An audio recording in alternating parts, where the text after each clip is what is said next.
Hey, John, welcome. Thanks for joining me today on the Charlie Paparelli Show. I'm glad to be here, Charlie. It's been a long time coming. It has been a long time coming. You didn't jump in right away when I asked you to do this. You didn't say yes right away. In fact, you didn't even answer the email. Why was that? What were you thinking? um, you know, you're going to ask me hard questions, and I'm going to have to think about them in real time. And I'm intimidated by that, to tell you the truth. Wow. I didn't know you were intimidated by much, but let's see if I could just make it easy for us. So the first question I had is just for the audience is to talk a little bit about venture. You know, what you're doing. So can you talk a little bit about that? Yeah, I'm an executive coach, and I work with, in total, I don't count, but somewhere between 35 and 40 executives scattered around the city. And I work with them in two contexts. One is I meet with them every month, one-on-one, for executive coaching, and then they will meet as a group with me once a month also. And then I have a second context where I just do the executive coaching, and there's no group meeting. And different people fall into different groups. I see. What is it that when I remember back, we talked about this. I think it was 2006, wasn't it, when you started? Yes, you good memory. Yeah, so it's 17 years ago that you came up with this. And prior to that, you were CEO for one of these companies that I had invested in. And you were leaving being a CEO, and you figured it's time to step out of this operating role. How old were you at the time? 53. So 53 years old. Okay. So you still had the chops to be a CEO and continue in operating roles, but you decided to do this, or you investigated this. What gave you the idea initially to even do this? Because that's you did the jump the fence move from operations. Well, it was a jump the fence move. When after we sold Tax Partners, I took some time off, and then I started looking around for something else, and I figured I'd just do another deal. That was 100% my intention. And I came across the idea of a business roundtable, and it intersected with my interest in business, kind of a counselor's demeanor, I guess is a good word. And then I figured that you could bring faith into that. And the three of those were like, oh, that's what I want to do. And Charlie, there's a lot of ways in which this job makes everything else I ever did make sense. Because I use all the skills. When you say there were three things, I got business, faith, what did you say? And kind of a counselor's demeanor. What does that mean? Means I listen well, I ask good questions, I know how to shut up. I mean, it's hard for CEO. Right, and it's not necessarily something I was particularly good at as an executive. Okay. Not at all. Well, there are times when it's difficult to be that as an executive. Yes. You know, when you have your, oh, come on moments, right? When you're in the middle of a meeting, this is so obvious. Right. But, you people just need to be quiet and do what I'm telling you. Exactly. Yeah, man. I'm all over that. But what did you see? What was it? I see these three elements. Okay, I get that. But why do it now? Why do it at 53 years old? You know, it's actually your fault. Oh, boy. Okay. Because you asked me a really good question. Huh. You said, can you draw your satisfaction from the success of other men, or do you need to do it yourself? And that's a 2006 question, and it was a really good question. And my answer to that was yes. You know, I thought my last deal was solid. It was a very successful transaction. I felt good about it. And I think I could draw my satisfaction from their success. I don't have to do this myself. Okay, but when you left me that day, I still remember the office that I was in at that time, where we talked a little bit about this business idea that you had to do this counseling and this coaching. You didn't just end it there. You thought about that answer. Oh, yeah. What was the struggle like with that? Because it's a quick answer to say, "Oh yeah, of course I can draw my success. I can draw my fulfillment from their success." But that's easier said than done. I mean, that's a leap. It is. Sometimes questions unwind something inside of us, but Right. sometimes questions illuminate something that's already there. And your question illuminated something. Huh. Because this on a micro scale, this is something that we run into in our business careers, right? When we move from sort of line operator of some type, some functional type, and we become a supervisor or a manager. That's the big leap, 100%. The hardest right? jump in business.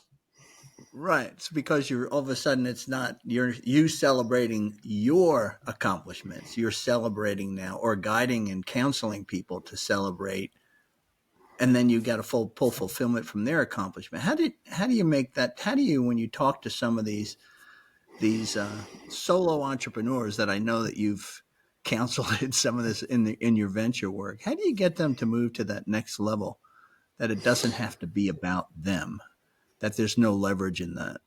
I think people move from one place to another in life slowly. I Uh-huh. don't believe in catalytic moments. I don't see them work very often. I think people figure out who they are and what they most care about.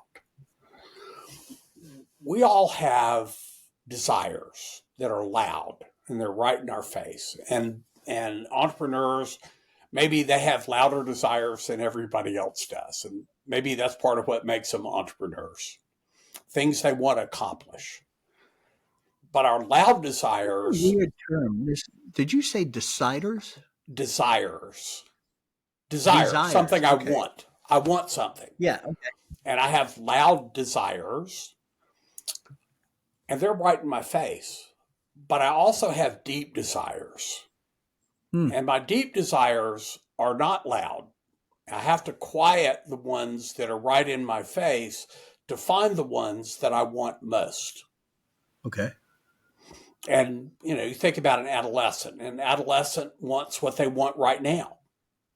They don't think about what they want most. Right. As we grow up, as we mature in life, we're able to, we are sometimes able to quiet the loud ones so that we can hear the deep ones, because the deep ones are what God placed inside of us. And that takes a little time. Sometimes people need, I think about a guy in particular who has developed this facility for going off by himself and praying, for a weekend to really to really go look for the deep desire that God placed within him. Did you do that when you were going to start this coaching Yes, I did. business? And what I did you did. I hear? took a weekend. What did you hear at that time?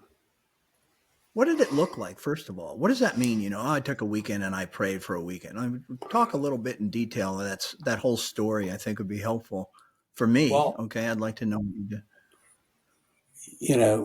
that's interesting. I have not thought about this in a long time. This is going to be a challenge for me to go It's pull a that weird thing, weekend man. up. We hear people say, "Oh yeah, I went on a retreat for the weekend. I came back and I really understood my deepest desire." And you go, "Oh, that's great." And you move on, right? I really want to Right. know what happened.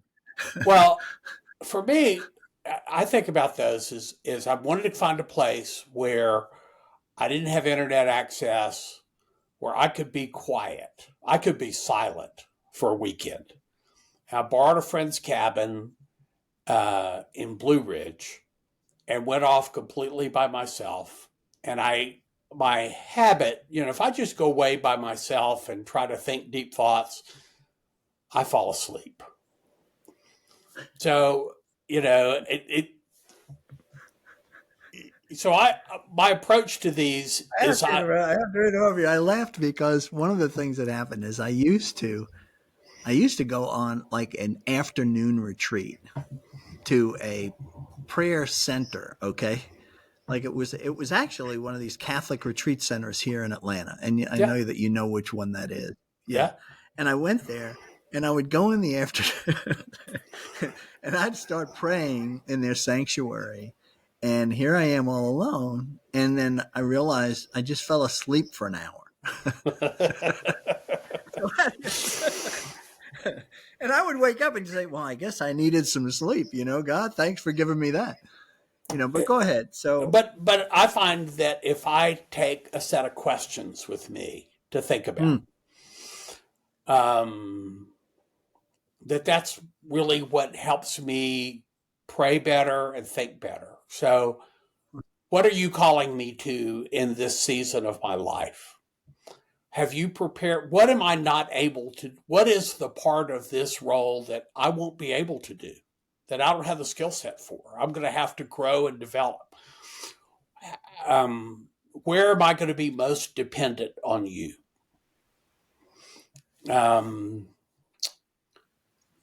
I'm trying to think back through those questions, but it's those kinds of questions. So you have those questions and you take those questions with you. Then what does that look like when I you get to the camp? believe, I mean, this is my own conviction. I believe that when I ask questions and if I will be quiet, God will help me answer those questions. Huh. Really? How does he help you answer those questions? How do you have an He experience? places thoughts in my head. He does. Okay. And I think we learn to tell the difference. So you have this risk, right? Because on the one hand, I'm just making this stuff up and I'm self-deluded. And on the other hand, I'm listening. I think we learn the difference in my voice and his voice. And after a while, he sounds different from how I sound. I have a little bit of that. Not a little bit. I think I have more than a little bit of that experience when I do finally get to where I'm quiet and I can answer that question and I am ready to listen. There is something that this thought comes into my head, and generally speaking, it's a thought that I hadn't had before. Right? Right. So it's not like a reinforcing thought. Well, of course you should get that new car. you know so it's very different. Is that play for you that way? Yeah, it's different from my natural thought. It's usually not condemning. When God speaks to me, and I mean, truthfully, this is sort of off the topic of that particular retreat, but when I hear from God, what I hear from God more than anything else, Charlie, is stop it. Quit this. This isn't productive. Stop thinking about this. But so I hear all kinds of things. And I don't think stop it is something that I'm going to come up with. That's when God's interrupting what I would otherwise do myself. And I think the same thing when I listen for his voice, I'm comparing it to what I sound like. And he always sounds different. I see. He's very crisp. I like what you He's said very there. direct. He's direct, but I like what you said. He's not condemning. No. Because our voice, in a lot of cases, I know my voice is in many cases, it is condemning. Yes. It's critical. I have this critical internal self-talk that happens. God never does do that. You're right. That's a real test for who's speaking at the time. I think stop it, as to my example, is a conviction, but it's not a condemnation. A condemnation is you're such an idiot. Yeah, right. That's it. Exactly. You should have known that. Right. Right. That's not what are you doing this for? This is foolish. Pictures. So you have these questions. You go to the cabin. How do you proceed with that? You know, Weekends alone, a weekend could be an eternity being alone, particularly for an extrovert. well, I'm not an extrovert, so it's less of a Right. problem for me than it would be for you, All right. perhaps. So teach us But extroverts what it's like to sort of be an introvert and to be but alone with God. I write into my computer. I've always kept my journal in online. Okay. So I will sit down and pose a question, and I'm typing out the answers. And this this helps me focus my brain. If I don't have a way to control inputs and outputs, I just chase rabbits. And so when I'm typing, it requires just enough mental capacity to slow me down a little bit to make the words come out. So you're sitting there at your computer, you put in that question, and then you just start typing. And so God is not only speaking, he's speaking through your hands almost Right. in that regard. I mean, he's giving you that answer. Okay. Well, so when you did that, well, that sounds like that should take a couple hours. You were gone Couple of for a days. weekend. Well, yeah. And I think the good part sometimes comes late in the process. You sit down and you start working on something and you're thinking it just takes a while to become present to the questions. And I eventually ended up with a scripture passage. Huh. It's over there on the wall that I felt like he led me to. And this is the passage that has underlaid venture from the beginning of and What is in it? ways I couldn't have expected. Well, Love unfeigned. it seems like one of the things is when you went away, I thought it's interesting that you came to the sort of methodology as an answer here. You know, that must have been, was that what was playing large for you as opposed to should No, I release? totally unexpected. Oh, that I came out wasn't of looking nowhere. for a method. I thought I had the You method. were trying to, yeah. So you were trying to answer, the sort of why do this kind of question, and then Why you do wound up this? with the right. Right, right. Okay. And I was also trying to ask, um, can I do it? When you're trying to raise a group of people to to work with, you know, it's not cheap. And so you approach somebody and they may be intrigued by the spiritual angle of your conversation, but they usually say yes and join based on whether or not they think you can help them make more money. Okay. In the beginning, I think there is an economic motive, and it's not an easy ask. And there's a lot of people that set about to create a business roundtable and fail. I mean, it's very common that people try to do this and fail because it's hard work. And honestly, it's the hardest thing I ever did, Really. professionally, emotionally, and What did spiritually. you What did you think that you were going to when you started this? I remember part of our conversations back in 2006, which is, what do you hope to accomplish with this? It's not, oh well, this will be a really good business model, and I could make some good money doing some interesting work, maybe even helping some people, right? Pretty simple kind of idea, but then there was something deeper. You're always looking for that, the real why. What's behind? What's the vision for this? Why dedicate this last part of my active business life to this versus doing what they do, which is run a company, make money, live a good life, right? Right, right. I ran a company, I made money, I lived a good life, and I understood the pressures and demands that lay on the executive in a way that Very, very few people do. If you haven't carried that weight, you don't understand. And I Okay. had, the Bible says that we comfort others with the comfort we have ourselves received. Okay. And there's a large measure of me wanting to give to somebody else the things that I had learned from sitting in that chair. Yeah, but it's interesting though that that's not what God told you to do. He didn't say this is how you do it. Tell him everything you learned, John, and because you have the answer. That's not what the verse says. No, it's not. And it wasn't that let me tell you everything I've learned. It's my why for doing this is to help them.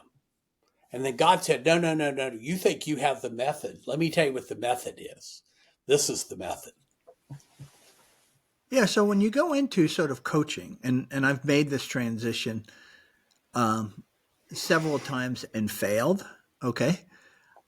So I haven't succeeded as you have in this, is you think you take on that role of I've got a lot of wisdom, I've got a lot of experience. Let me tell you what you should do. Right? How did you and you did it when you explained it there for the moment. You said, I've got a lot of experience as a CEO and I knew how lonely it was. I had a view of that role and know what they wrestle with. So that pretends and I have the answer, right? It Yeah. seems to. How did you get off of that? So here's your introduction says, "Oh, John's going to tell me the answer." And then you read the verse and the verse says you don't have the answer. What the And, answer is, I want you to just listen to him and love him. Okay? yeah. And I think the key to that distinction is questions. Okay. So that you don't come with asking. I, I, you don't come with giving answers as much as you come with asking questions. Yeah, And but are the questions something that are you trying to lead somebody to your answer by the questioning? no, no, that's a How do you very avoid important. that? When you ask somebody a question and you're leading them someplace, you're just maneuvering them. You Exactly. It's a ask the manipulation. question. A good question is just like you. You're curious.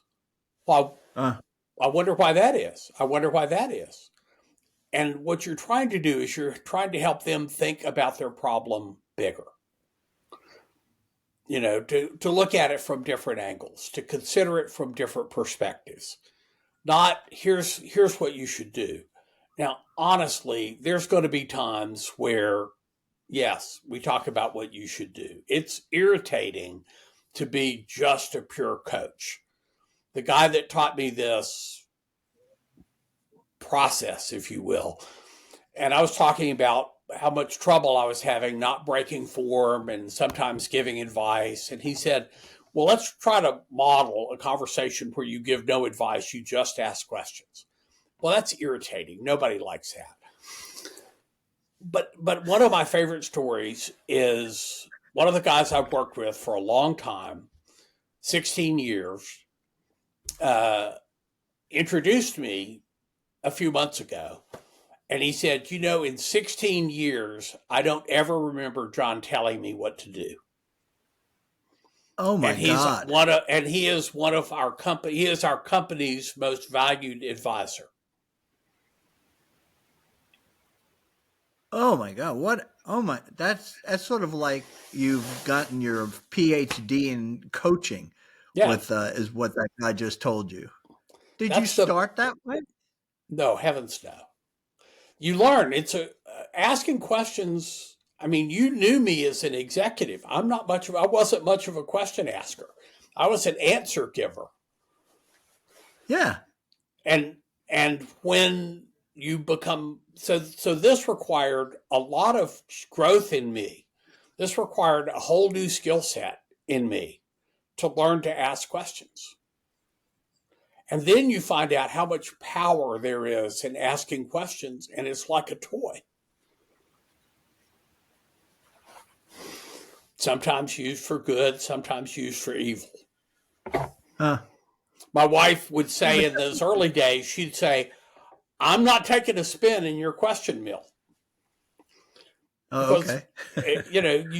it's inappropriate to go do that with What did everybody. you used to do then that put Martha off? I start asking questions and I'm drilling down and going, it just feels invasive unless you've asked for it. Yeah, It's, that's an issue that I have, particularly in businesses. I go deeper and deeper and deeper, and it is invasive, and it does put people off, and it puts people on the defensive. I remember, Bob Lasher is a friend of mine, and yeah, somebody I was working with called him, and somebody I started working with called him and said, I don't like working with Charlie. I feel like he's just always questioning everything that I'm doing. And he made a comment and something that I didn't realize. He says, Charlie's not trying to make you look like a fool or feel like a fool. He's trying to just get to the truth. He's trying to understand the problem so you can solve the problem. And he said, sometimes it's really, really painful to get to that truth. And you seem to do it more graciously than I do. And so that's the difference in where I failed as a coach and you haven't. You succeeded. How I did you think learn to get off of I'm not going to be in what did Martha say? Your questioning I'm not spin going to be mill? in What your is it? question mill. Your I question mean, mill? How did you get right. out of that with her? How did you transition from that to, oh, here's how it should work? Yeah. With her, it's asking permission.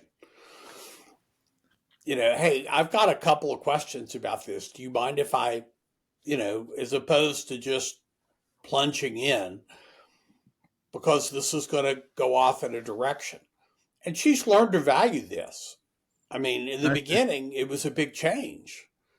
But I think being patient is a big part of being a good coach. You don't, sometimes I would come away, or in my early days, from a one to one. Why isn't this guy doing this or that? And why do I get him to? No, just be patient. Come back and think about how to ask this question better. Think about how to open this door. But you did step in it early on, Sure. right? If you were impatient, he felt that. 100%. You always leak Right. whatever you think, whatever you feel. Right. So how did you kind of come back from that, saying that I've recognized that this is a problem? How did you then deal with that person? Do you have an example of that? Let me think.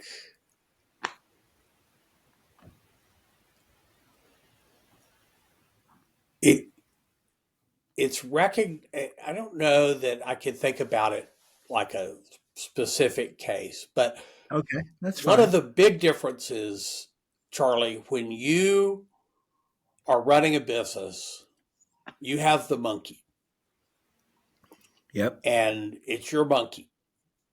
And there's really nothing you can do with your monkey. It's going to ride your back. When you're a coach, you don't have the monkey.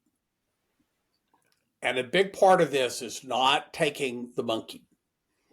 Fixing this circumstance right this minute is not my problem. My problem is to serve this man. I have this belief that when you know who you are, you know what to do. Our most difficult business problems are usually not strategy or systems or things like that. They're identity level decisions about what should I do about X, about this person or this market or this money, this investment. And letting people come to the who am I uh, requires just patience. You can't drag somebody there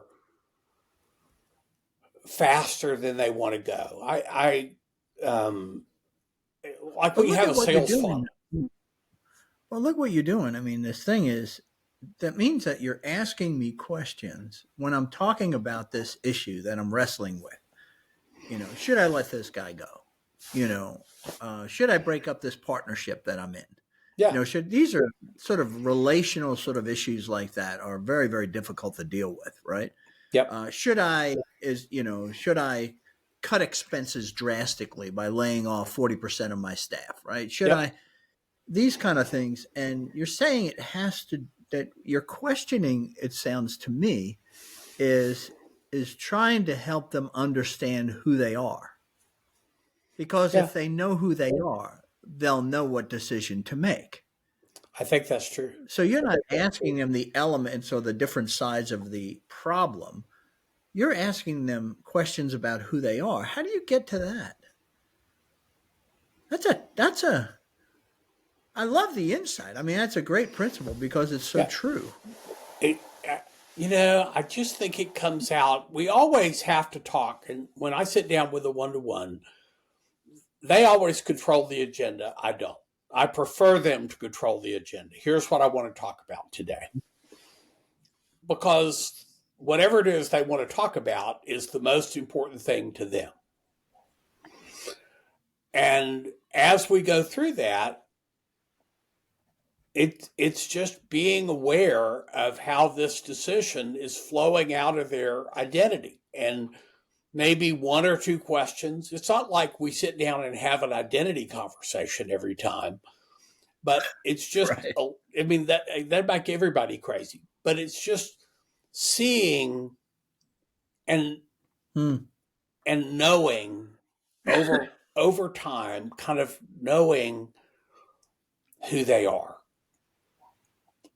I'm going to open another door. Most of us, I think, have a competing identity, a greater self and a lesser self. So think about the children of Israel after they left Egypt and they go out in the desert. Their lesser identity is we're just slaves. And every time something bad happens, they say, we're just slaves. We were better off in Egypt. And Moses' problem as a leader was to get them to take their greater identity. No. We're not just slaves. We're God's chosen people. And we're just slaves, by the way, is true. They were slaves for 600 years with all the damage that comes out of that. But the truer part of their identity was that we're God's chosen people. And Moses, turns out over a very long time, trying to move them from one of those identities towards the other one. And I think you and I have the same temptations.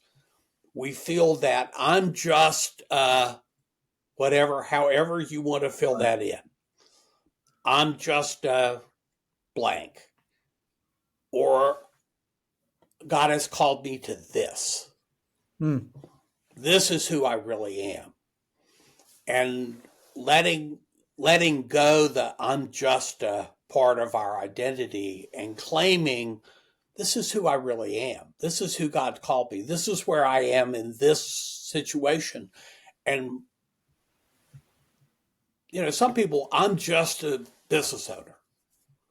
I'm just trying to make this work. I'm not very, whatever their diminished view is.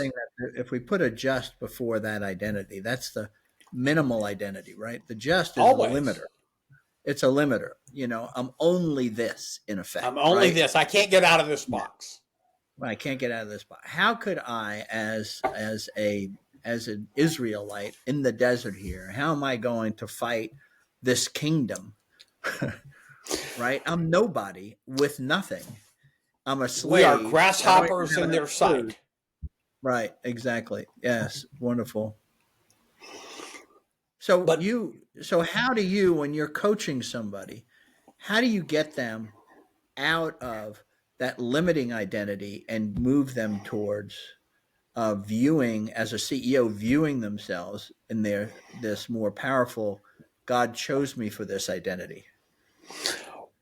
One of the most important things that has to happen, it had to happen for me as an executive, is I've got to stop seeing this business as my identity.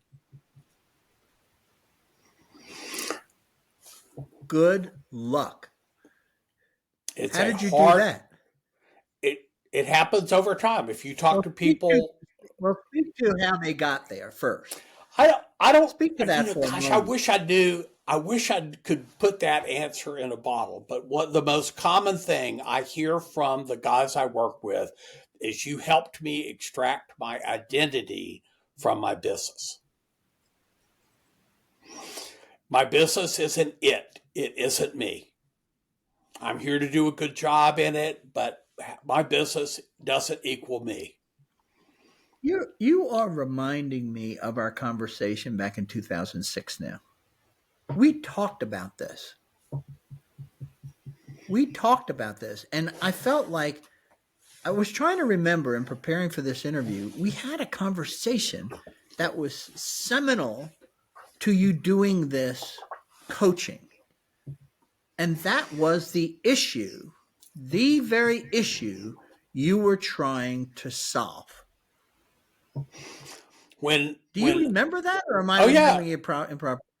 no, I remember it very clearly when I said we comfort others with the comfort we have ourselves received.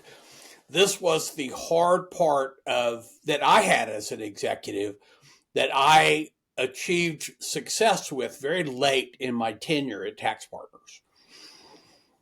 I remember Richie telling me that success and failure are the same vortex.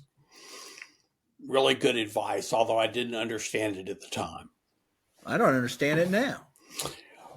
What happens is when things are going good in a business, it's like you get in the roller coaster because it's on the upswing and you trust your identity to the business because we can't miss. Everything's going great.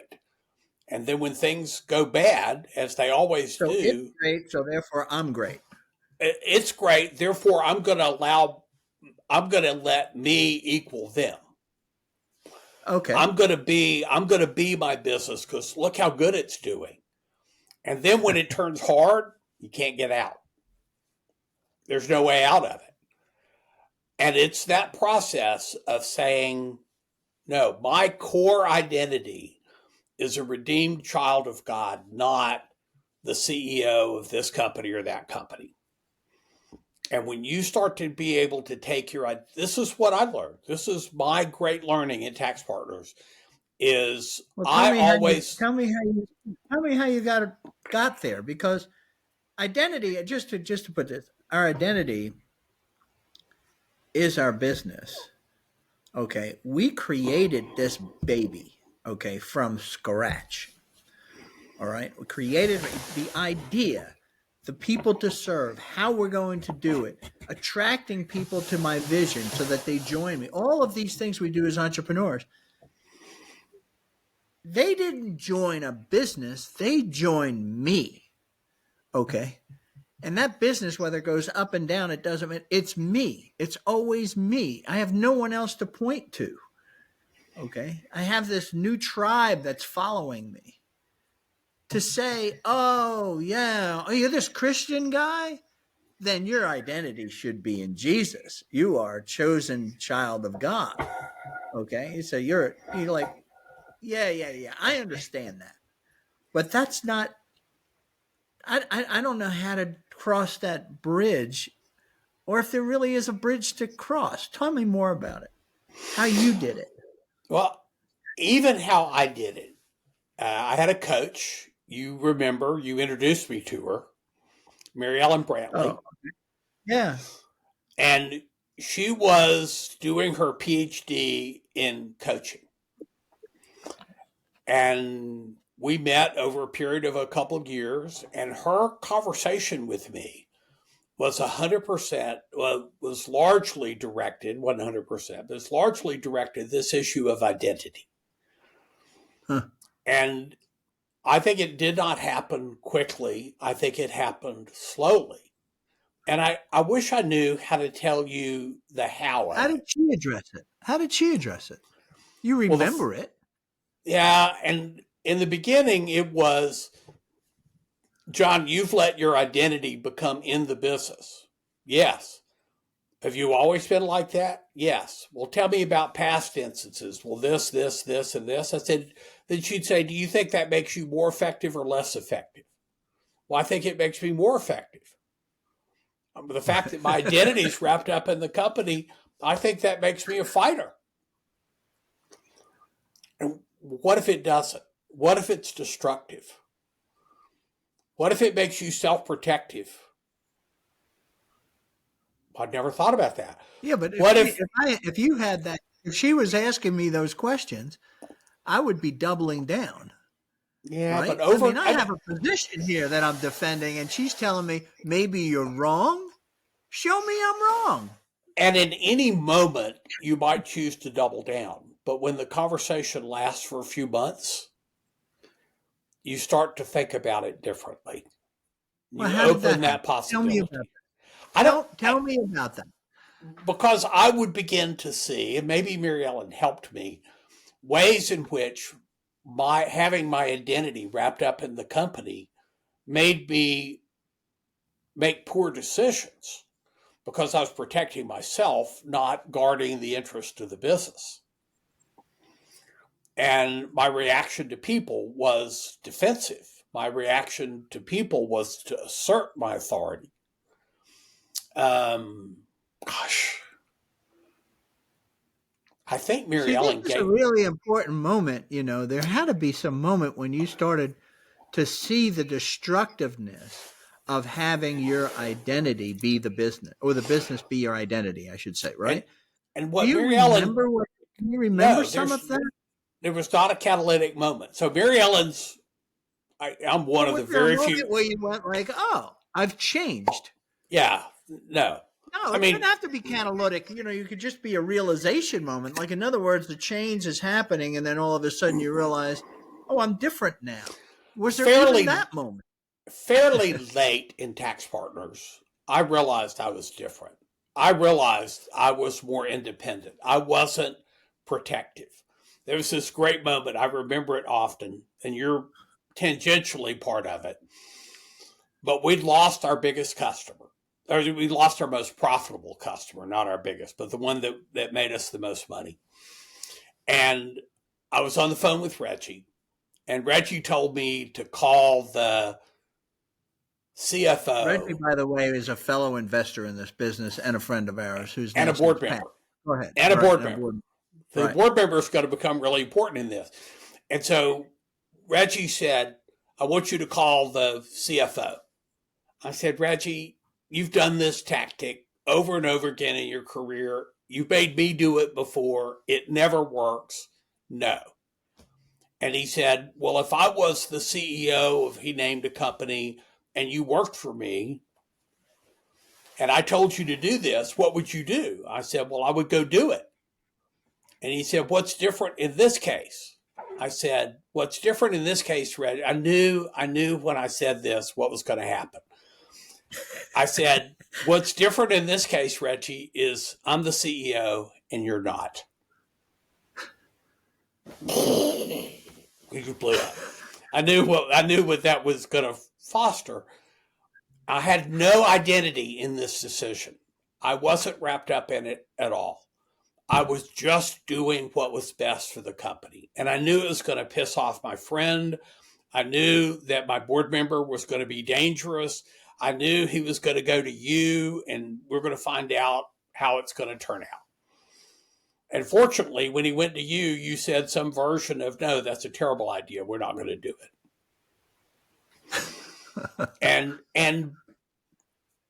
But I was at peace. There And was what would have also happened if the business was your identity? I would have done Roll what back. Reggie told me to do. Why? Because I just obeyed what my boss told, the guy in. I think two things. I might have obeyed what Reggie did, what Reggie told me to do, but I would have been operating in fear because I was at terrible risk. And I was not operating in fear. I mean, we'd lost a big company. I was waiting on a purchase and sale agreement. I mean, this was a very dangerous time in our company, and I was inwardly calm. There's one other story that connects to that. I had come over to your office and met with you and Reggie, and I told y'all what the implications of this were. I had the purchase and sale agreement in my briefcase, and I left your office. And you two, I only know this because one of you told me the story later.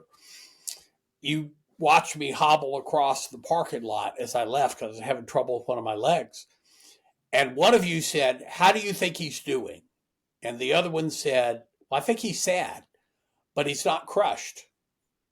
It's one of my favorite stories because I was not crushed, because we had a business problem. We needed to solve my business problem.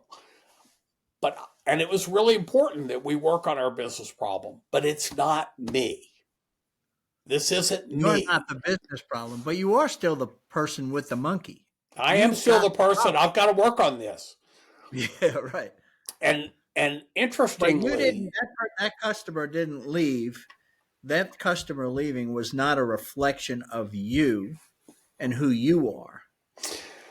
And the fact that we might suddenly be worth a lot less money wasn't a reflection of me and who I am. It's my business isn't it. It's not me. Okay. If there's one thing that executives have to get, this is it. And you watch, really good executives, I think, have a very independent view of themselves and the business. They do not let their identity be wrapped up. But I hate to keep digging on this, but I feel like I have to, because it's not, I'm trying to look at it from the listener's standpoint. These people that are watching this interview, it's not yet crystal clear to me, that difference between the business is my identity to I'm leading the business, or I found this business that I founded it, is no longer my identity. Okay. I am identified with the business, but it is not my identity. Can we kind of run it but you said you got to remember, if you are a believer in Jesus Christ, your identity is as a child of God, right? Yes. That's how we started this. All right. So I'm a child of God, identified as the leader of this business. Right? Yeah. I mean, we went to you as a board to say, what happened? Right. Right. We go to the sales guy who blew the deal up or whatever happened. So, okay, tell me, take a run at it again, the two identities, if you will, to I say, if I'm here, here's what I'm picturing. I'm here as the business is my identity. I want to be here. John, get me here. Well, and tell me how I know when I do get here. The first thing is for people to have some idea that their close identification of themselves and the company is destructive, not helpful. And to believe that it's making you make bad decisions. It's making you make emotional decisions. It's making you make self-protective decisions. It's making you react to people in a totally inappropriate way, because everything passes through the filter of you instead of through the filter of what's good for the company. So another way, let me stop you just a second. So I translate that to say, the business, if my identity is the business, then the business, anything that happens in the business, is about me first and foremost. Yes. Right? So if it's good, like you said earlier, I'm good. If it's bad, then I've got to protect to make sure that I'm not judged as bad. Right. Okay. All right. Go ahead. Right. And that my need to not be judged as bad makes me make bad decisions. Yeah. Because it makes me be self-protective. It makes me blame. It makes me do all kinds of things to shape shift. I'm on the personal defense. Yeah, that's what I'm doing. I have to defend my honor and my dignity and my integrity, right? This is me. Yeah. my capabilities, right? It's everything's put in question here. And the fact is, you're going to make mistakes. I mean, nobody's ever going to be perfect at it. Right. And once you start to see that your behavior that you've claimed all these years as being a key to your success, which I certainly did, once you start to see that as destructive, well, then you can think about something better. Okay, tell me the better. So now something bad happens in the business. Then it's Or not good, about and my I want to make it. reputation. It's not me, right? There's this business and there's me, And it's an it. right? And what's the right thing for it? And so my reputation, what somebody thinks of me, only matters with respect to the mission of the company.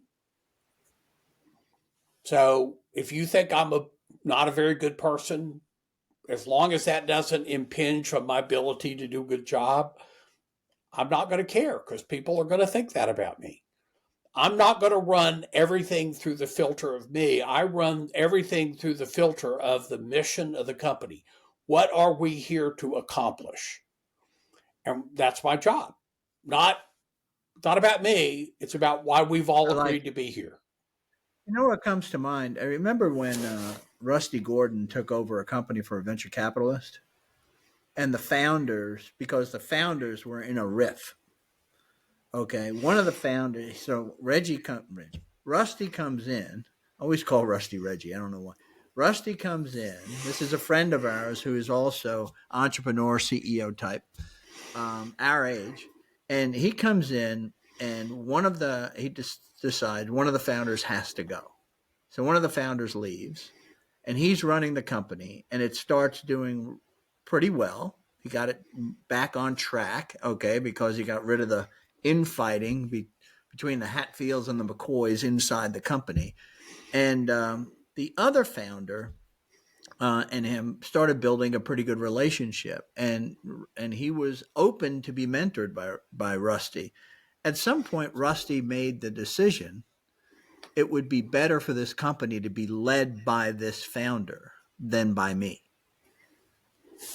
which I thought was astounding to say. I remember we were talking, I'm like, what are you going to do? Well, I'm going to step aside. I'm like, are you kidding me? You see, but he was doing what was best for the founder, best for the company, not best for him, because his identity wasn't that tied to that company.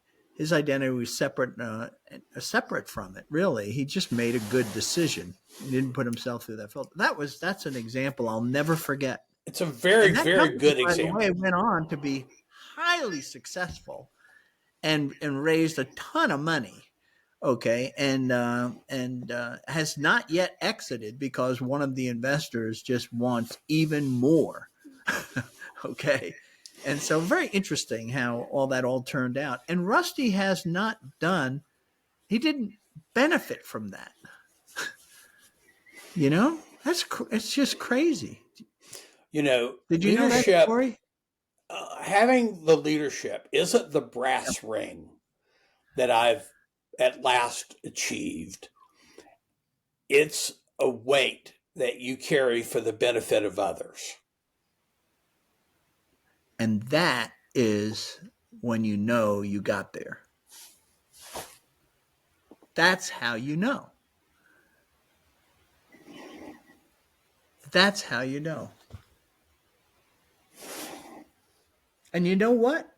I was talking to somebody recently who I made a comment. A Christian business guy, and I made a comment, and I said, who's been in business a long time. I made a comment. I said, your identity is the business. And he said, no, I don't agree with that. That's not true. That's not me. That's just not me. But there was something that bothered me from that conversation because I just didn't make that comment. We had talked for an hour, okay? And that was my sort of conclusion that he disagreed with, okay, rabidly. And what happened was I didn't see that other piece. I didn't see the piece that you had just come to, which is I see what I do is that what I do is carry, how'd you say that? The A burden? weight, a I burden. carry the, finish that sentence. I carry the I carry weight this weight for the benefit of others. for the benefit of others. And what he had come to is I am just one of them. I'm not the leader.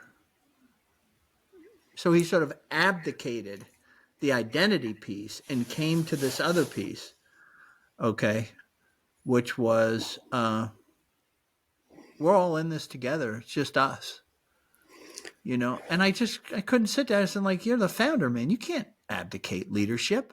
No, you can't step away. I mean, You it can't. is your weight to carry. Right. It is your weight to carry. And I think so there is a third piece. You can just step away and saying, oh, it's no longer my identity. All right. But then you still have that responsibility, this weight to lead this thing. All right. Very interesting. It's very interesting because that's been something that I've been rolling around with trying to figure out. And it's complicated for entrepreneurs because there's an economic motive. Which goes back to what you said. The reason that people became part of Venture, your group, in other words, wanting to be coached, is because they had come to the conclusion that you would help improve their economic condition. Yeah. We've been at this. Go ahead. I was going to say, let's go back to that. So you come up with this idea that says, yeah, I think that what I want to do is help these people, these CEOs, these founders, okay, these guys that have family businesses, okay, in a lot of cases. I mean, it was a plethora of different circumstances. Oh yeah, they're a mixed bag. It was a mixed bag. I was really impressed with that. Is to say, I want to get them off of this. The business is the identity. In other words, don't work on the business, not in the business, if you will. We talked. That's another way to kind of express it. Where do you go with that? So then you say, okay, how do I find the first guy who's going to say yes? Because now you're at risk. I mean, you can go to see somebody and they go, man, John, I love you. I think you're a cool guy and all that. But I mean, you're a CEO just like I was a CEO. What are you going to do for me? No thanks. Well, and this is part of being an entrepreneur. You got to take the nose as you're trying to figure out your pitch even. Okay. So how did you do that? Well, one of the things that I didn't do a very good job of is I just knocked on every possible door I could think of. I mean, I used to joke I became the life insurance agent from hell. But what I learned is this. Well, then tell me what happened. Every single person. I know what happened before you give me what you learned, okay? But go ahead. No. But I beat my head bloody, calling on people I didn't know, just a name, chasing down. I mean, it was. I have a guy awful. Right now who's come to me who's at the exact almost the same age. He's mid-50s, and he's saying, I might want to get into this thing. And he used you as an example. I think I have him on my schedule too. I'm sure you do. But, I'm sure you can give him some great advice. So what is it that I learned, you kind of know how you can help them, but you're not even sure that will resonate with them when you call on them. You're the insurance agent from hell and you're knocking on the doors. What'd you tell them? Every person that ended up working with me came as a result of a personal recommendation from somebody else who had credibility. So who gave you the credibility? Was it Reggie? Well, there were some guys that came through Reggie. There were a couple, I think, that came through you. But there were strange. There's just other people. Woody Long met with this guy up in Roswell. First time he'd ever talked to him, he said, you should go talk to John Richie. And Woody had enough credibility with that guy that he came and talked to me. So it was those recommendations like that or referrals. I always say that those are your deals to lose. You already won the deal. They're really the only deals I ever got. I mean, I can actually track one guy down to direct mail that I would have never found if I hadn't done this $10,000 direct mail campaign. One guy out of the 50 or 60 I've worked with through the years. Only one guy. I still work with. Direct mail campaign. Oh yeah. I did I did direct mail. I mean, it was stupid. And I tell people what was your now, message? So long ago, I don't even remember. It's work. Well, I can tell you it didn't work. So it didn't work. Nobody. It's just another knock on the door, and in an economy where, I mean, how do I know who's good and who's not? Well, I ask my friends. I ask people with credibility. It's the only way I think you can really raise one of these groups is to have credibility. And I talk about your network. You think about your network. Most people think about their network the wrong way. They think about who do they know. Right. And I have in the middle of the network is the people who know and love you and will always, always refer people to you. 100% of the time. When they come across somebody who would be a good prospect, they always refer that person to you.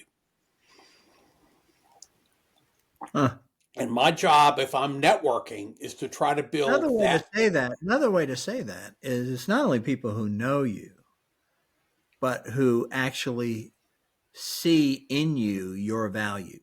Yes. They see the value and trust it. And believe in it, and will take the risk, Charlie, of referring somebody to you, because that's a risk. Everybody has that risk. I used to say, and I still think this, there are certain jobs that people don't refer others when they have those jobs because their relationships, they just are terrible referral sources. I spent time calling on some of these people. They were a waste of my time.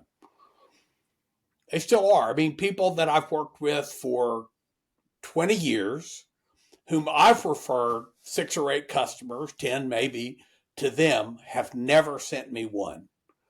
Because it's just the nature of that industry. They do not refer other people. So it's the center people that believe you, trust you. I think you said they see your value. Yeah. And your networking problem is to get the people that are one circle out who know you but don't see your value to be in the center circle. And it's just this process of moving people to the center circle because that's where all your referrals will come from. Okay. So what value do these people who love you see in you? When you finally, because they would say, hey, I sent Bobby to you, okay, because Bobby has blah, blah, blah, this issue that he's sort of dealing with, and I know you can help him. Okay. What is it that they saw? See, I always say, the simplest terms as far as entrepreneurship goes is you have to be able to be identified as the solution to some problem that's out there. Okay. It's the thing.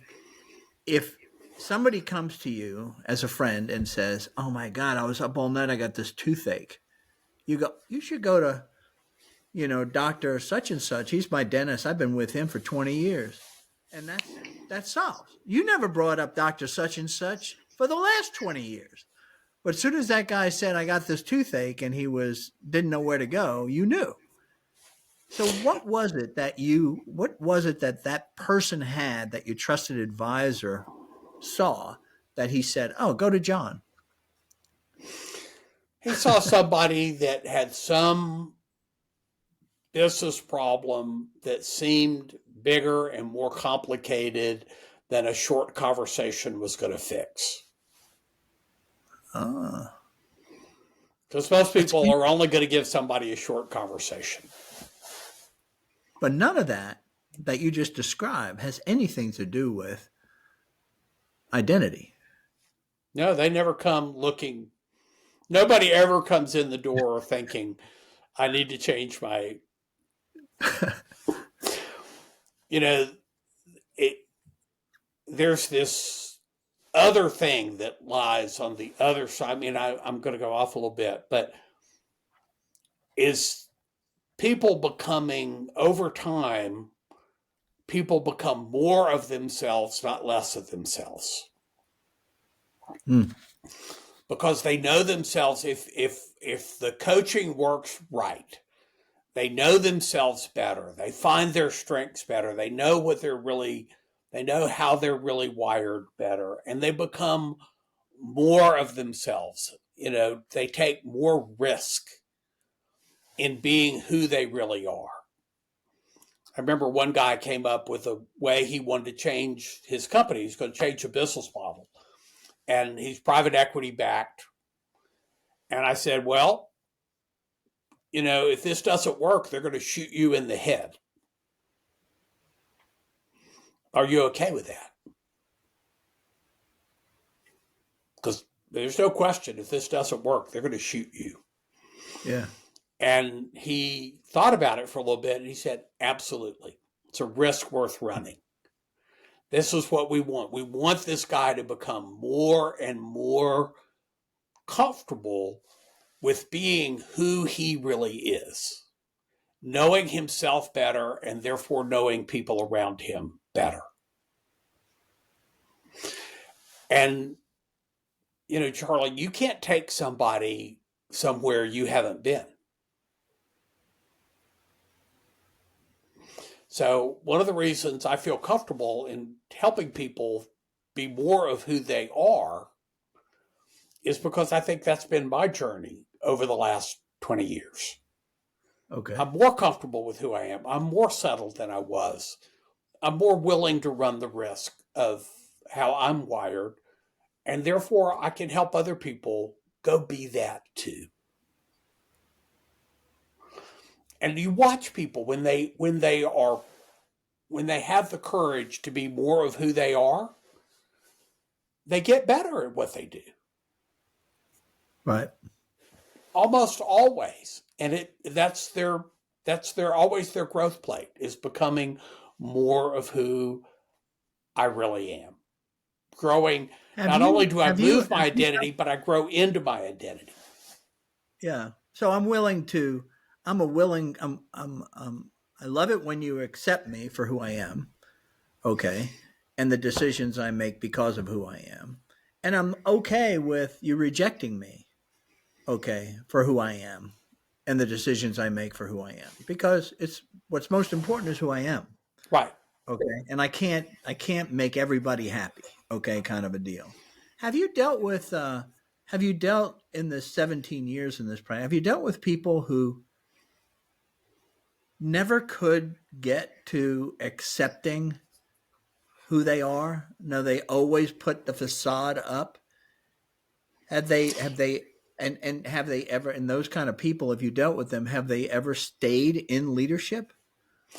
I haven't thought about it. They stayed in leadership. They usually don't stay with me that long. They wander off. Because I because I'm not giving them what they're looking for. what are those people looking for? Tips and tricks.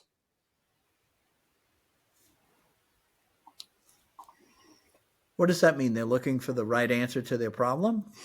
I remember this guy in particular, and it's tips and tricks. He sort of told me his story, and I took a deep breath and I said, well, to tell you the truth, only the gospel is a big enough mallet to hit the problems that you just talked about. And we could go down one of two paths. We're going to talk about the gospel, or we could talk about tips and tricks to help you be more effective in your day-to-day job. And he said, I only want to talk about tips and tricks. And so we did tips and tricks for a year or something, and then we disconnected. And a few years later, he came back to me and he said, "Remember that conversation about the gospel and tips and tricks?" I said, "Yes." He said, "I want to talk about the gospel." When he came back, was he still a leader? Yes, Was he successful at what he had been doing? not particularly. No, Yeah, not at all. Not I at have a all, as a couple of matter of people. fact. I mean, he had problems. Not at oh, that's interesting. Not at all. No, he had, I mean, he had one of the more difficult stories I've ever heard.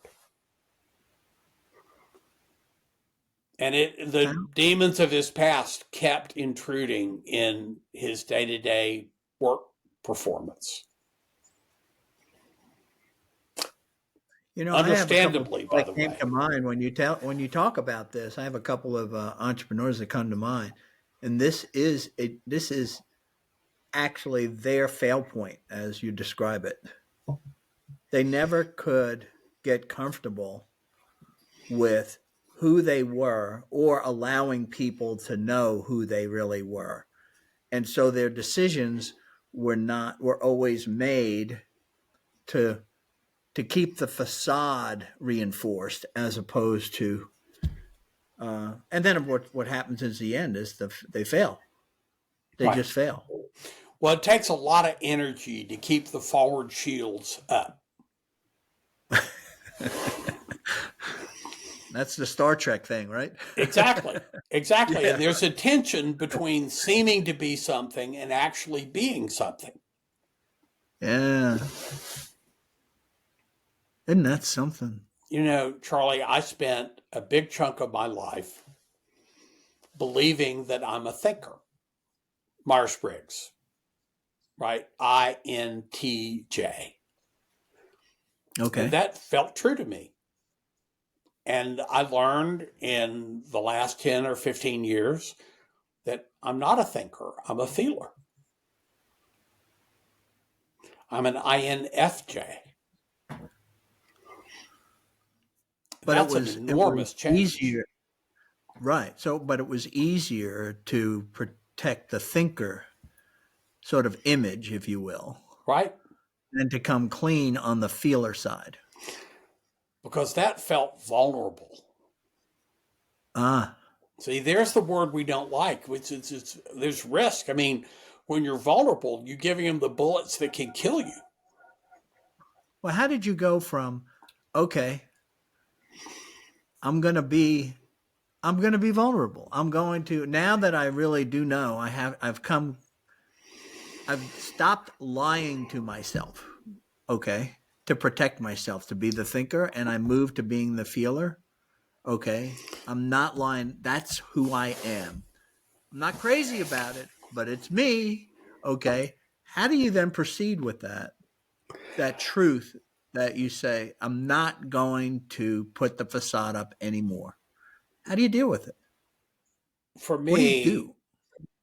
I don't know. I can tell somebody else the how, No, but I tell me can your story. I I can want to tell tell you you my your. story. That's what I want. That's what I So want. so I went to this deal out in California called Ultimate Leadership, and there was a thought that they put in my head that had never been there before, and that is relationships are the fuel of life. And I'd never thought about that before. Hmm. And the other thing they put in my head is that I'm a perfectionist, which I'd never crossed my mind that I was a perfectionist.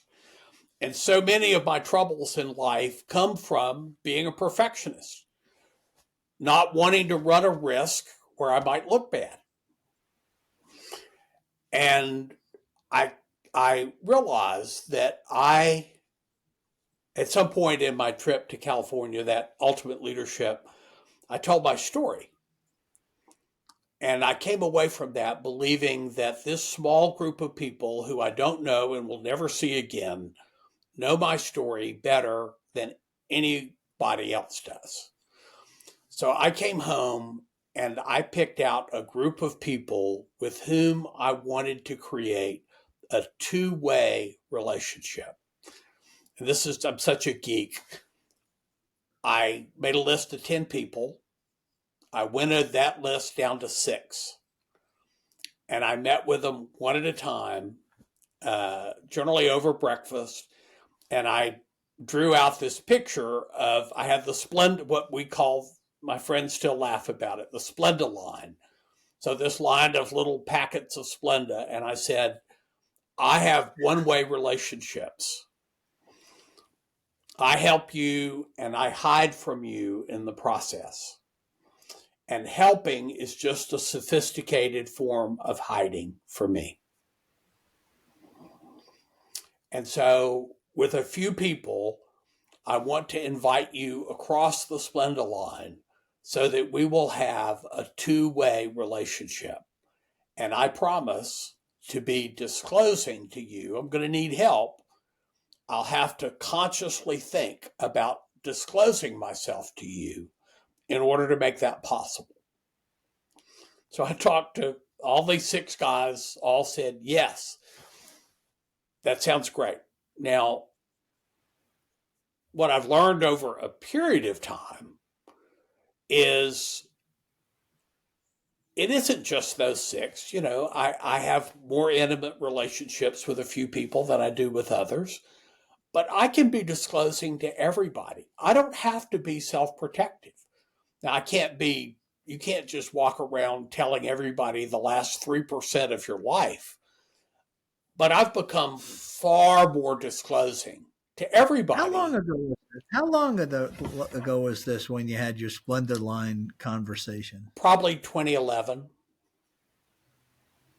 Okay. So in 2011, you were in your late 50s. Yes. How about that?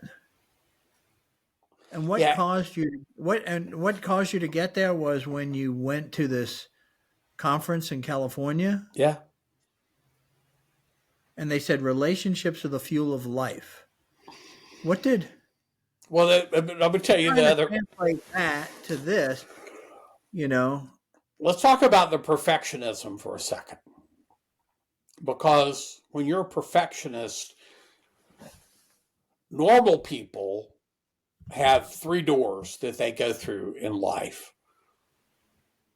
perfect, good enough, and failure. Perfectionists only have 2 doors: perfect and failure. How often do we do anything perfectly?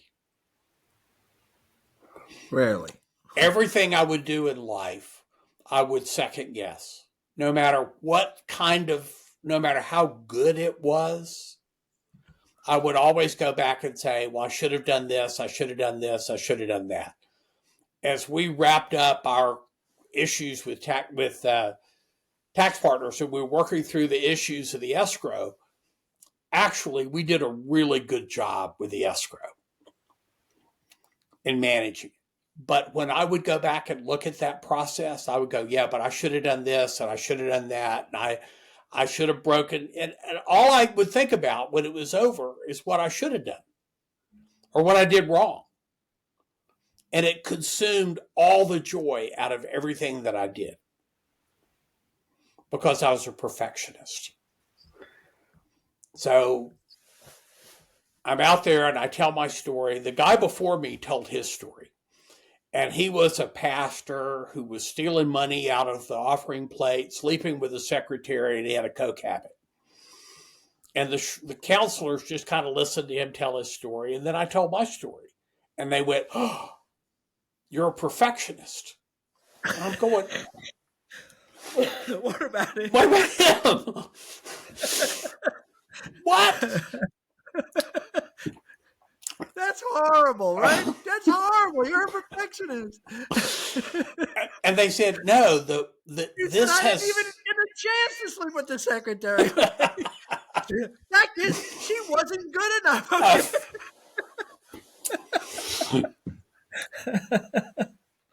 They said, this has served you well in performing, but it is consuming you from the inside. because you don't trust anybody. Hmm. And it will become a burden that you cannot carry if you don't learn to deal with it. And I believed him. And that's what triggered my conversations to come back and say, I want to invite people into my life and I want to tell them the truth. And when you do that, what you experience is most of us experience acceptance that we didn't imagine. What if there were a place so safe that the worst about me could be known and I would be loved more and not less? When that starts to happen, it gives us courage to be ourselves. When we constantly live with protecting what I need to manage what everybody thinks about me, well, I've got to preserve the facade. But when I can let go and tell people what's really going on inside of me, what I'm really feeling, how I screwed something up, how I didn't do it right, or how my perfectionism still rears its head from time to time.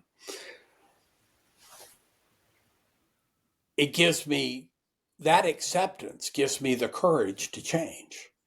There's nothing else that really gives people long-term courage to change except for love and acceptance. Well, have you ever run into anybody that apparently they seem to have adopted this? In other words, they're willing to expose themselves, okay? But they use it as a tool to guard really who they are. Yes. See, there's the perfection, there's one side which you went to, and then there's the other. But there is something, there's another 100%. piece. It's a very perceptive question. So there's Okay. people that use transparency as a sock puppet. Look at the puppet. I'm going to tell you about this. I want you to look at this part of my life, and I'm really telling you about that. But I'm doing that just like a magician to keep you from noticing the truth. There you go. That's what I'm talking about. Yeah. Yeah, 100%. You see people do that. It's defensive transparency. I'm going to be transparent about something, but there's really no risk in it for me.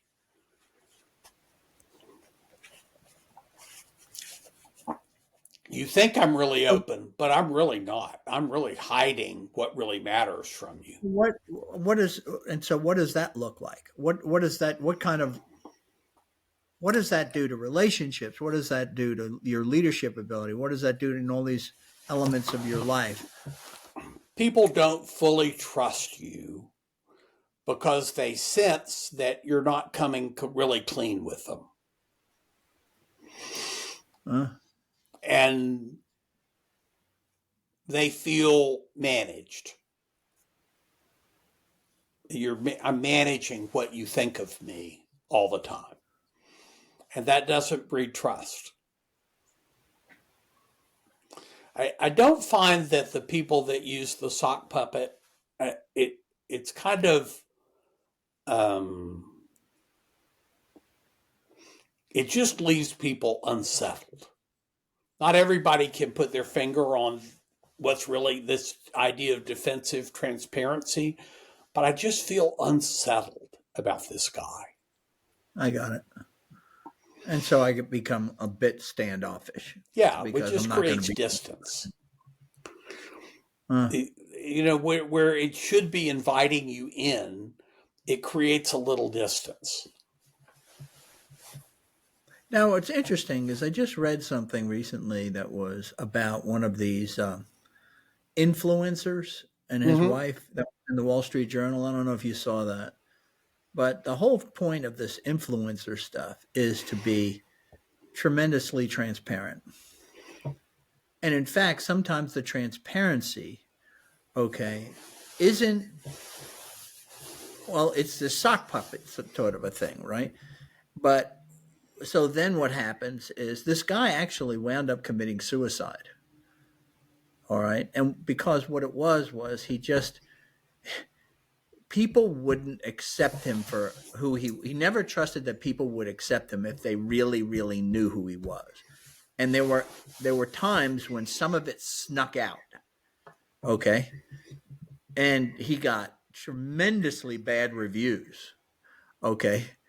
Which again had everybody judging him. He couldn't get out of it. So he wound up getting in a divorce. He wound up getting separated from his kids. All this horrible stuff happened. Okay. So the transparency actually led, it's like you can never be transparent enough, which is what can kill this sort of influencer society, if you will, that we're into. Charlie, it's one thing for me and you to be transparent with each other. We have long history. We love each other. We know each other really well. But I think when I go be vulnerable to a stranger as an economic tool, I think that's dangerous. That's floodlighting. I'm going around telling people, I'm inviting them to be voyeurs into my life. That's correct. That's not the premise of a relationship. Right. And that's exactly what happened.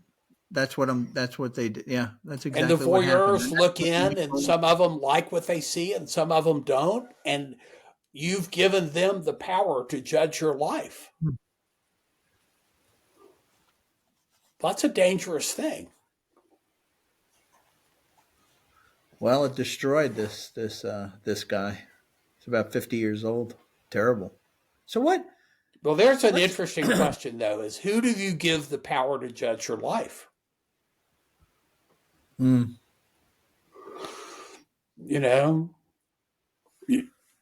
like what you say, though, because this is something that happened with me. Is when I started writing, and this editor that I have, Greg Hinthorn, he would say you need to be more and more transparent. You need to be, and I got pushback from Kathy. She said, "Hey, some of the stuff you're writing about, that's like between me and you. It's not supposed to be out there." All right. And then I came back and I said, but look, people seem to be getting benefit from me sharing this stuff. And she never would get comfortable with that. And so it's always on my mind, how far can I go? Not every story is yours to share. That's it. Yeah, you're right about that. But I think I like what you said, though. The intimacy really is with those that love and trust each other. That you're not just doing it commercially, if you will. It's not. But that's the difficulty too. Is like when I just recently I had to give that testimony. Tell my story in front of 1,000 strangers, right, in Charleston. How open are you? How far do you go with that? Those were the questions that I had as I was preparing that talk. And there were some things that I had to literally short shrift, just a period of life. You go past, right? Some you can share, some you can't. But it's like, wow, you can't just lay it all out there. Because it's not my story. It's not just my story to tell. I like that. That's really right. That's floodlighting when you go tell somebody stuff that's just inappropriate. Yeah. But that doesn't mean it's not appropriate someplace. Right. I got it. But if I just hang it out there, I'm not getting love and acceptance back. I'm just using it as a device. Okay. When you're in your intimate relationship, you're seeing into each other. Yeah. And we learn to see, seeing into you better helps me see into me better. That's why relationships work. And relationships in the end are what I think is what God uses to make this life sweet. Is the connections to people. Well, like what you said, relationships are the fuel of life. Why do we start out with those relationships as kids only to get to be 55-year-old men and women, and we've perfected not practicing that to the point where it's destroying us?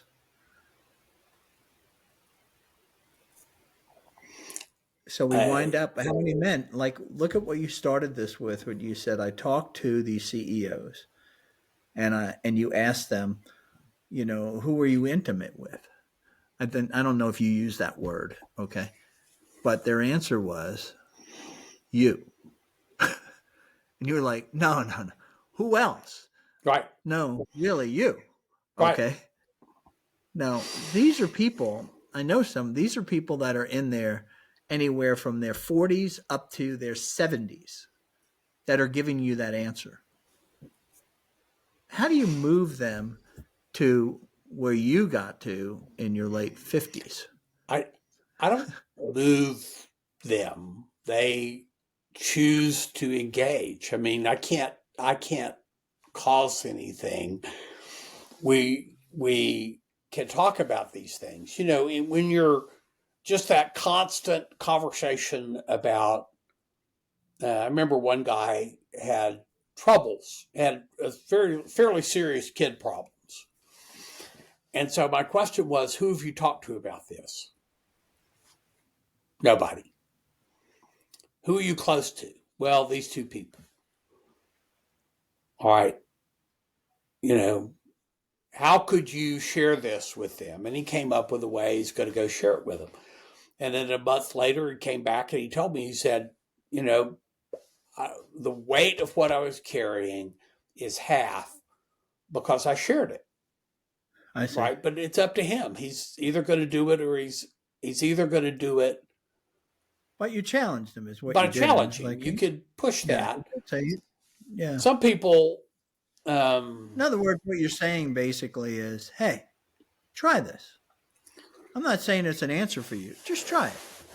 Right? In other words, give them that first step in that direction is what it is. And they see, well, that felt pretty good.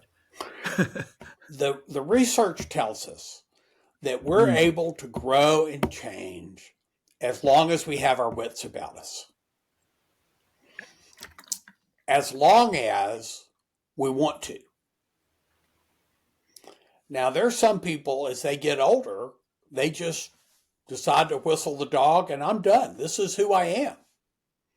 Some people do that in their 30s. I've got a mentee who starts half of his sentences with, the way I am is blank. And he's defining a parameter for himself. Right? He's 30. Yeah. I think we grow and change. I think keeping people alert to the possibility that we continue to grow and change. We're not stuck in who we are at 55 or 65. And frankly, I don't think we're stuck at 75.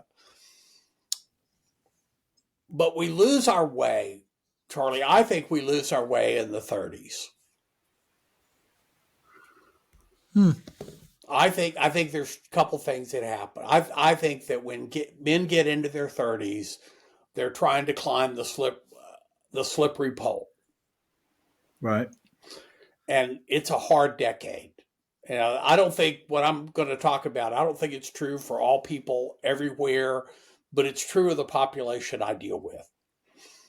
When they get in their 30s, they're trying to climb the slippery pole. They've been at it long enough that it's not a toy anymore. Kids have come along. It can be a bit of a battle. You're torn between priorities, and the hill at work seems really, really steep. And they start cutting off their friend relationships because they're a luxury I can't afford. And then they get into their 40s. What does that mean? It's a luxury I can't afford. What does that mean? Spending time with a friend. No. I don't have time for this. I have to put all my time at home or at work. I got a wife. I got kids. I got it. Okay. That's all I can spend time on. Yeah. And it's too much to ask that I would go have breakfast with a friend. I can't possibly do a breakfast before I start work. I know I thought that way. I shut down external relationships when I hit. I mean, the only people that were my friends were the people I worked with That's in my exactly 30s. that. You're telling my story. That's my story.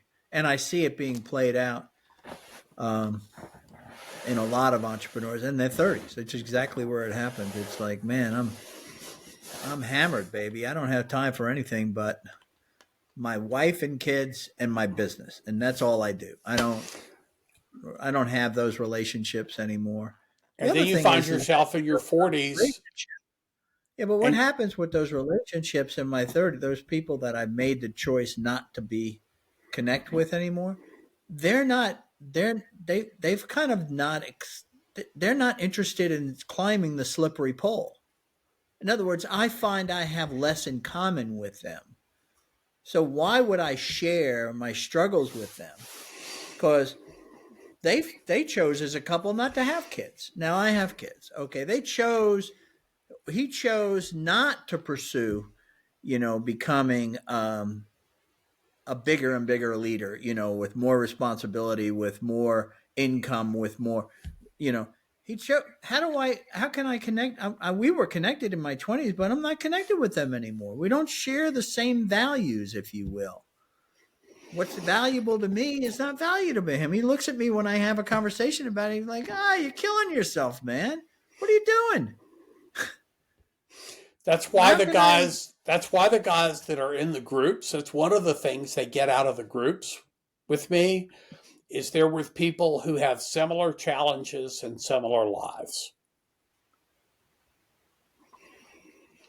These are people And who've they've made created. some of the same decisions I have. Jeez.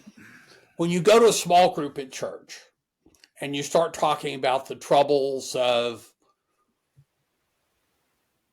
your taxes, people in a small group just roll their eyes at you. You know, you don't have problems, you are problems. You're the source of people's problems. They can't connect to what you do, so you hide it. Yeah. You try not to be that person. So then I've isolated myself from these people. Well, The I do what I do with everybody else, right? That's right where I when they're in am. a venture group, they're with people who have kind of the same challenges. They have the same lives. They have the same temptations. They have the same opportunities. They find common ground. They go, "Yeah, you too. This Yeah. is a battle. How do we do this?" I love that. It is interesting. Back to what you this is we've kind of full circle Yeah, here, where you said that being a leader, okay, of a business is is a lonely place, very. right? What'd you say? The people who are safe to you don't understand, and everybody and the other people are unsafe. I think is kind of how you Yeah. put that, which I thought was great. So let's get off this for just a moment here. I just want to just get to a couple of issues. You've been dealing with these leaders. You're talking 35, 40 people that are leading businesses for 17 years. What did you learn about, if you could say, what did you learn about what makes for an effective leader? Where you see, man, that guy did it right. Or he really has grown into becoming the leader that God had always intended him to be. Whereas, we have those others that are, as you say, we take the good enough role, okay, or we take the failure role, right? We didn't progress very much at all, if at all, right? But then there's these that like, wow, sort of like he drank the Kool-Aid, man. He's off and running, He answered the questions that I was asking honestly. What makes for those people to be uh, more I effective do think this leaders, idea of having gotten their identity out of the business, of having become able to grow themselves. But good leaders have a couple of characteristics, I think. Um, One of them is that they have clarity. they constantly are pushing to really understand what's important, where are we going, and they strip out the complexity that lives in the world around them, and they create clarity for their teams about what are we going to do. And they're really maniacal about creating clarity. And the other thing I find, the really good leaders are very courageous. And courageous isn't just doing something that's difficult, but it's being willing to ask yourself the really, really hard question and face up to the implications of the answer. So I think about a guy right now who's struggling with a senior executive who's worked with him for a long time, but he's come to the end of his productive ability to contribute here. Mm-hmm. And it's a hard thing to consider this, but a change needs to be made. The guy will be fine economically. He's made plenty of money. But who he is and what this job needs are now really different.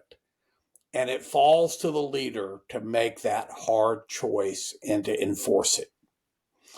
And the good leaders are able to look within themselves, not just give themselves easy answers. They really dig for the truth. Huh.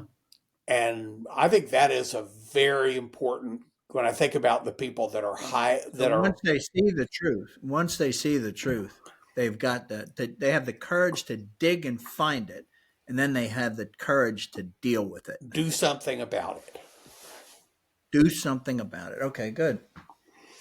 Those are the two things that.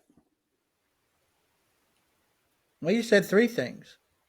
One was, my identity can't be the business. Right. It's my burden, but it's not my identity. So then that gives me the chance to do the clarity and also to do the courageous. That's really good. What about, of all of this, the plethora of businesses that you've sort of dealt with here. When you think, what did you learn about the it? You call business the it. Okay. What did you learn about business? We've spent all of this time talking about people. What if you just kind of step back and now you're sort of this investor kind of a looking guy, or, the management consulting guy. It's not about the people. It's about the business. What did you learn about business? Well, there are good industries and bad industries. Okay. And it's hard to make a great business in a bad industry. There are different industries have different return characteristics. And man, there's some of these that are just a slog because it's so difficult to create meaningful economic value. So I think I wrote something about this week. A value proposition in tech world, we call it product market fit. When I have product market fit that is clear, compelling, and unique, and I'm in a market that creates a lot of value to the customer, then there's a lot of profit to be made. When I'm in a market that doesn't create a lot of profit, a lot of value to the customer, my margins are thin. And I've got to learn how to work on really thin margins. That's just, for an executive, all problems are alike. The problems of growth, the problems of liquidation. But if I'm in a business that generates good profit, it's a lot more fun. It's a lot easier. And the industry is a primary driver of profitability. That is good. So that's the definition. There's good industries and bad industries. And there's good business, therefore there's good businesses and bad businesses. And the good businesses generate healthy profits. And the bad businesses is you're always squeezing for the pennies, Right. Well, you think right? about a business And that takes all the input, labor, materials, whatever the inputs are, and it puts those together in such a way that they're worth less than they were in their component parts, which means you lost money. Well, you destroyed value. I mean, that's an abomination. I think when companies take component parts and put them together in such a way that they're worth a lot more than the sum of the inputs, I mean, I think that's what we're made to do. We're creating value. right. And so I see profit as an immense positive, not a negative. Right. That's, And I think, and that's biblical, is it not? yes, it How so? is. I mean, there's lots of times where the Bible talks about the plans of the diligent lead to profit. Mm-hmm. It exalts profit as a good outcome. Wayne Grudem wrote a book, Little Theology, called Business to the Glory of God, which is wonderful in dealing with these kinds of issues. But Scripture constantly exalts the creative and the productive. It doesn't see those as negatives. It sees those as, well, this is what you're made for. Right. If you don't have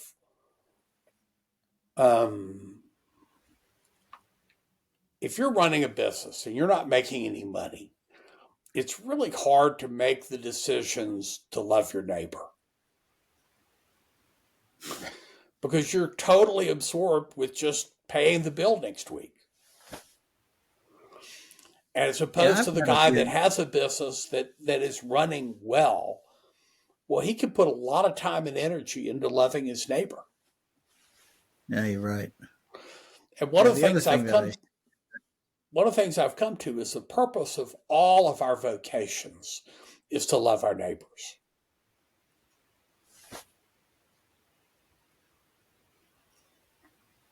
so we have to be in the position to do that so that's easier rather than harder. Yes. It's Okay. like margin. I have to have the margin to be able to do it. Profit is That makes just a sense. kind of margin. And I got a couple more questions, and then we're going to wrap this up, okay? Because I know we're going really long. But you're dealing with, you approached this new business, this venture business, you know, uh, believing, I think one of the principles was that we practice that are, maybe tell me if I'm wrong with this, correct me, but is that our business is a platform for ministry, if you will, which is one of the tenets of marketplace ministry. Okay, that movement that came out of the '80s, if you will. Okay, was that one of the tenets that you believed in as Yes, you approached? very much so. But I struggled with it because I had a hard time forming it in a way that wasn't really, really complicated. This And is this is the basis of my question. You went right into. I didn't even ask the question yet. Okay, so I'm sorry. go ahead, talk about this But because it is. It's what very I came to confusing is what I said a minute ago. Is the purpose of all of our vocations is to love our neighbors. God has no need of my good works, but my neighbor does.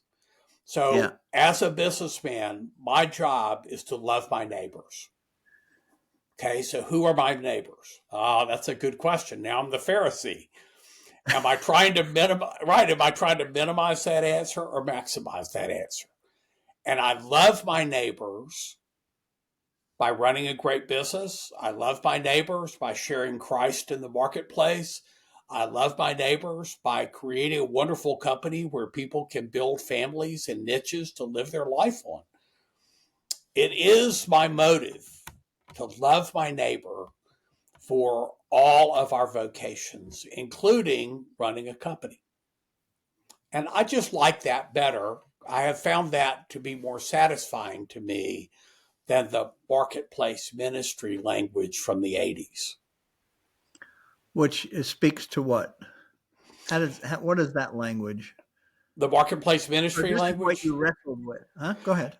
well, it always got tangled up in business was just a means to do something rather than an end. It was a platform for something else. That we made money so that we could give it away. And so Mm-hmm. much of the places people gave their money away was terrible.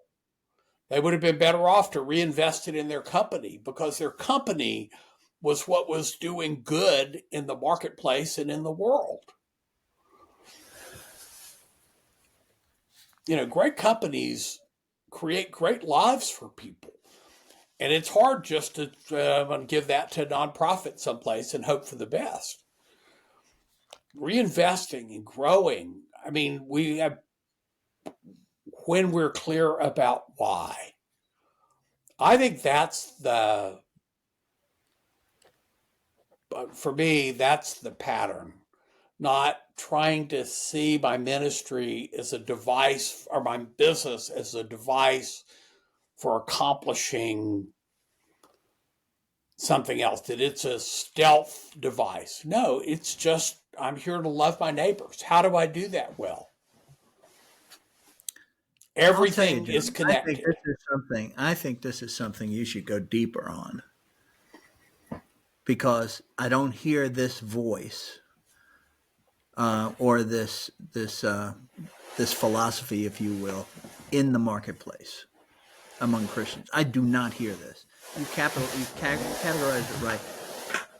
The movement was, my business is to be used to do something, right?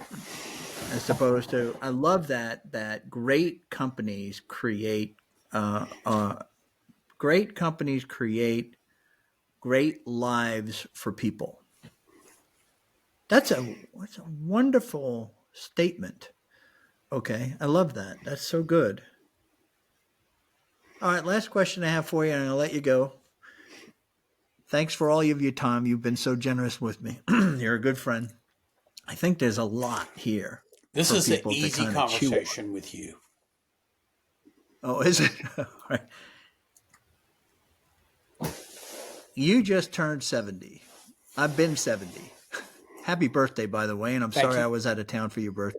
We missed you. But so where are you as you at this stage of life? You started this business 17 years ago. Okay, here you are, 70. So where are you in this stage of life as you look, because I know you're a feeler, so you're feeling it. Okay, but you're also a thinker. So, there's people that we know that are going through this, and there's no playbook for this stage. Okay. One of the things I've recognized is that you can read all the books, you can do all that nonsense. It's a very, very personal decision. Yes. Okay. Family, health, interests, get all these things. And you talk to people and they're going to tell you what you should do. Okay. It really is. The stage in our life is really between us and God. So what is God speaking to you about? What are you seeing here? Yeah, I just want to put an exclamation point on the way you asked that question, because I do think it's immensely personal. And I think our relationship with God is immensely personal. I don't think he deals with everybody the same way.